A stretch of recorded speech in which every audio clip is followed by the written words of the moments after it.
Allohga muhabbatim bor deb hamma gapiraveradi. Allohni yaxshi ko'raman, Allohga muhabbatim bor deb turib, insonning qalbida iztirob, qo'rquv, xavotir, siqilish, g'am turibdimi?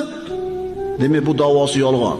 Allohga muhabbati bor odam iztirobda bo'lmaydi, siqilishda, g'amda bo'lmaydi. Mana endi tushunyapsizlar muhabbatning nimaligini. G'am yo'qmi qalbimizda? Bor. Siqilish yo'qmi? Bor. Noshukrchilik, norozilikchi?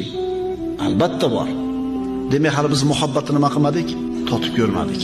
Ammo Allohning fe'lini yaxshi ko'rgan bo'lsang, haqiqatan qalbingda Allohga nisbatan muhabbat bo'lsa, Alloh seni qalbingga nurni ato qiladi. Tilingga hikmatni beradi. Buni totib ko'rsang keyin bilasan. Insonning ruhiy holati chatoq bo'ladigan bo'lsa, stress bo'ladi, infarkt bo'ladi, insult bo'ladi. Mo'min odamchi, Allohga muhabbat bilan qalbi to'lib toshgan bo'lsa, Alloh beruvdi, Alloh oldi deydi. Bergani ham sinov edi, olib qo'ygani ham